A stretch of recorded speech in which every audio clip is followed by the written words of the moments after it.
جنہیں خود پتہ نہیں اپنے جنم و کنڈلی، جنہیں خود پتہ نہیں اپنے جنم و کنڈلی، اٹھاتے ہیں وہ محمد عربی پہ انگلی۔ ناظرین کرام، دنیا اپنی تباہی کی آخری منزل پر کھڑی ہے، انسانیت دم توڑ رہی ہے، مسلمان خواب غفلت سو رہا ہے، اسلام کو مٹانے کی سازشیں کی جا رہی ہیں، نبی اکرم کی شان میں گستاخیاں کی جا رہی ہیں، پھر چاہے وہ فرانس کے میکرون ہو، چاہے انڈیا کے وسیم رضوی ہو یا نپور شرما۔ تو ان جیسے نام نہاد دیش بھکتوں کو میں کہنا چاہوں گا، نہ ہمیں تم سے دیش بھکتی سیکھنی ہے، نہ بھارت کے سنویدھان تم سے سیکھنے ہیں۔ ہمیں مت سکھاؤ کس طرح دوسرے دھرم کی عزت کرنی ہے، تم سے سیکھنے کی ضرورت نہیں، ہمیں ہمارا اسلام ہی سکھاتا ہے۔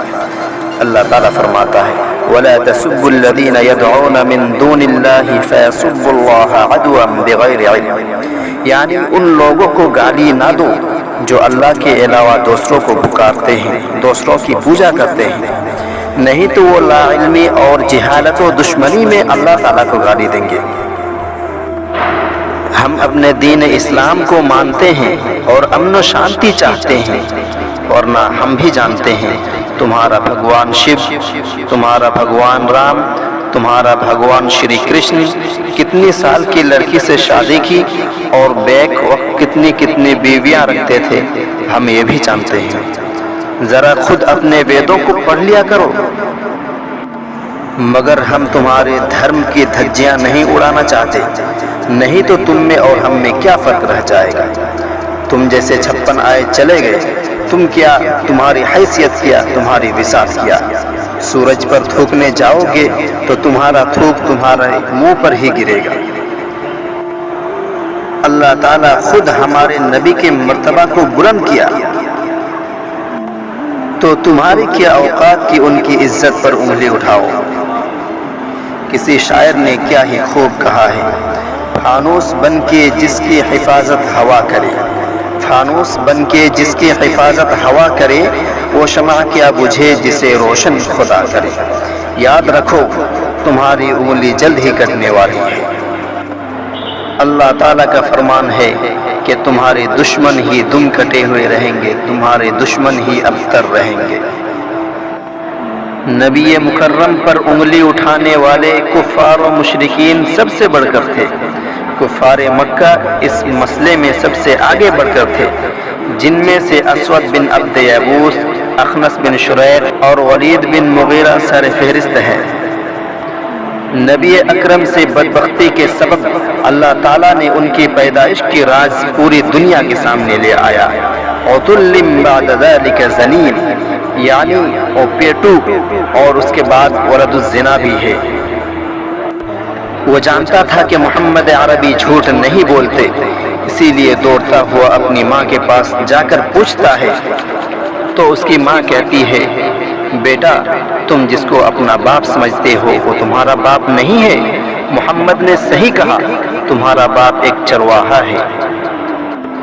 اسی طرح جو بھی میرے نبی کی عزت پر سوال اٹھانے کی کوشش کرے گا تو میرا ماننا یہ ہے کہ اس کی پیدائش میں، اس کے جنم میں ضرور ضرور ضرور دوش ہے۔ لیکن افسوس میرے بھائیوں، ایسا کیوں ہو رہا ہے؟ اس کی جرأت کیسے ہوئی کہ نبی اکرم کی شان میں گستاخی کرے؟ یقیناً مسلمانوں یہ تمہاری کوتاہی ہے، آنکھ کھولو، خواب غفلت سے بیدار ہو جاؤ۔ مسلمانوں میرا ایک پیغام تمہارے نام، یاد کرو نبی اکرم کی اس حدیث کو کہ تم اس دن بہت زیادہ تعداد میں ہوں گے مگر یہ تعداد کچھ کام نہ آئے گی۔ نہ سمجھو گے تو مٹ جاؤ گے ہندی مسلمانوں، نہ سمجھو گے تو مٹ جاؤ گے ہندی مسلمانوں، تمہاری داستاں تک بھی نہ ہوگی داستانوں میں۔ فرمان الہی ہے وَلَا تَهِنُوا وَلَا تَحْزَنُوا وَأَنْتُمُ الْأَعْلَوْنَ إِن كُنتُم مُؤْمِنِينَ، تم کمزور نہ پڑو، شکستہ دل نہ ہو، تم ہی سر بلند رہو گے، شرط ہے کہ تم مومن بن کر رہو۔ اپنی ماضی کی تاریخ کو نہ بھولو، علم کے ساتھ عمل کرو، مساجد آباد کرو، اور یاد رکھو جس دن تم جمعہ کی طرح فجر میں جمع ہو جاؤ گے، میں کہتا ہوں اسی دن پوری دنیا میں تمہاری حکومت ہوگی۔